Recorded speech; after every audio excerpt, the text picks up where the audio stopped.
तो बच्चों आज का टॉपिक है हैज और हैव।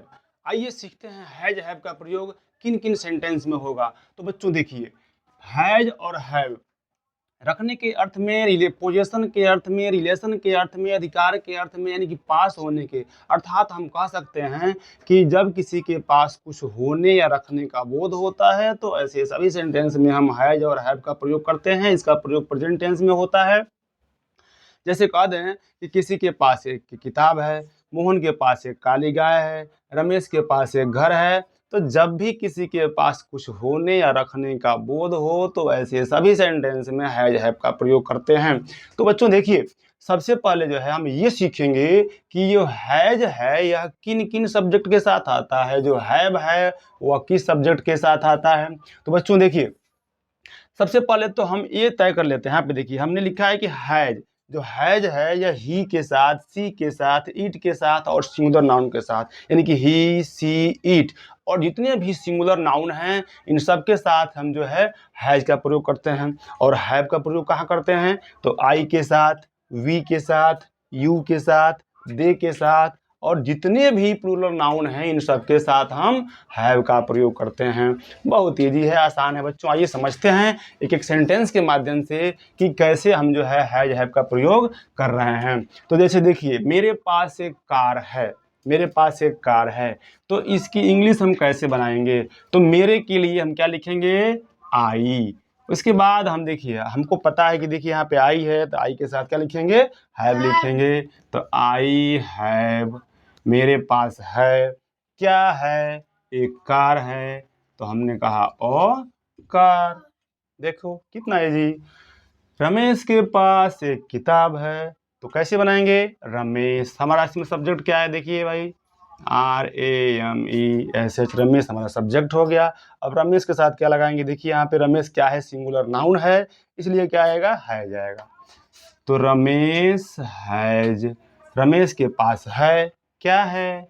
एक किताब है, तो हो जाएगा ए, यानी कि ओ बुक। बहुत easy.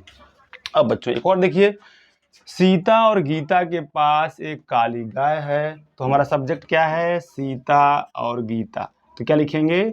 Sita and Gita. Sita and Gita. अब यहाँ पे बताइए हैज हैव में से क्या आएगा? हैव आएगा।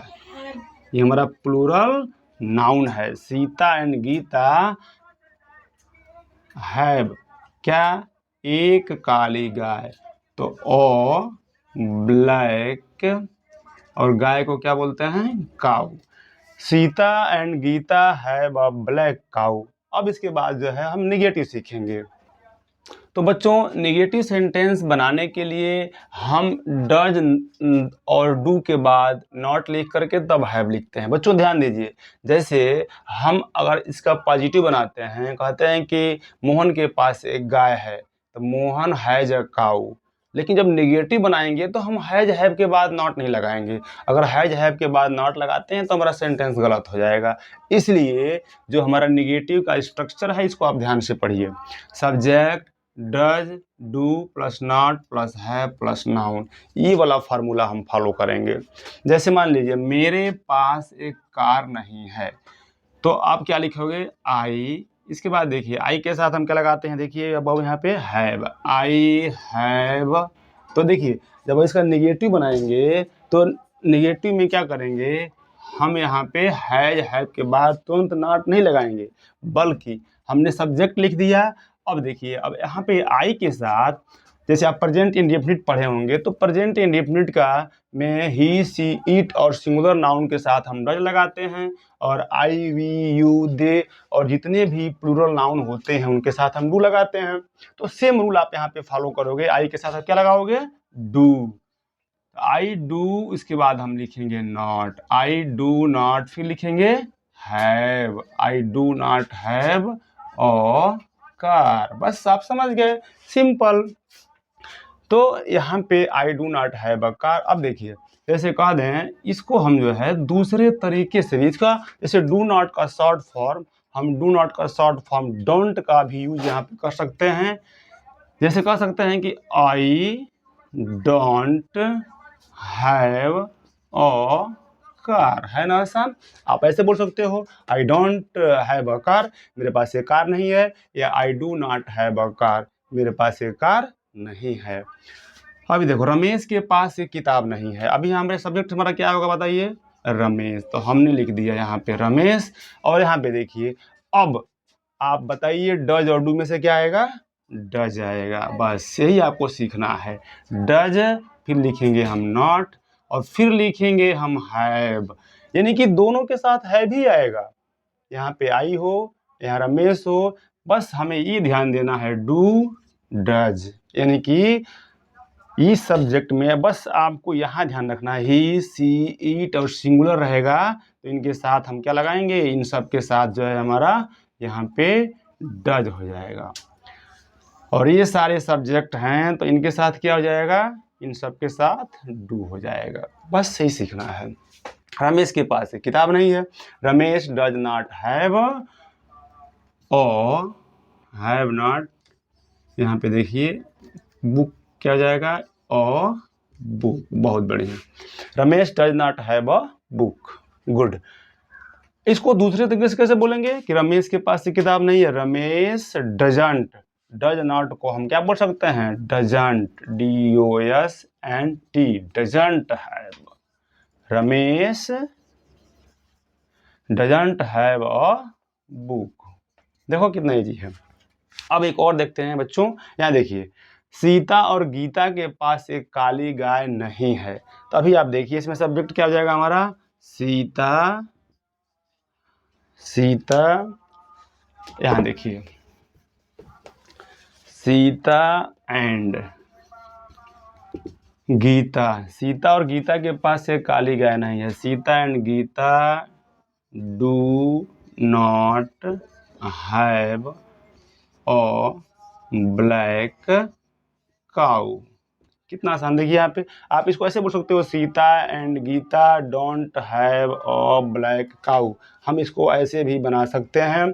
और बच्चों आज के लिए मैं आपको जो है होमवर्क, अभी मैं आपको कुछ होमवर्क दे रहा हूँ और आप इस होमवर्क को सॉल्व करके और हमें बताएंगे, कमेंट करके जो है इसको बताएंगे कि आपने सेंटेंस को कैसे कैसे सॉल्व किया।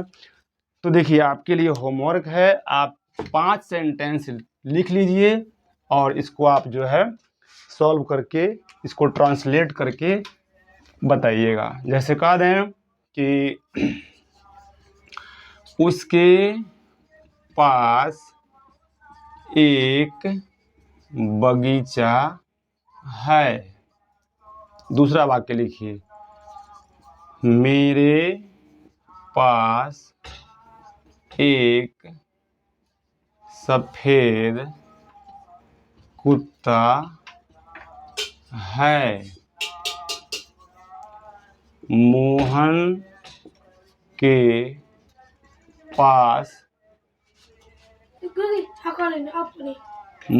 पास एक हाथी नहीं है।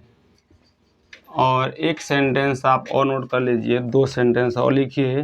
जैसे कह दें कि उन लोगों के पास 40 गायें हैं, 40 गायें हैं। और एक और लिख लीजिए, कह दें कि लड़कियों के पास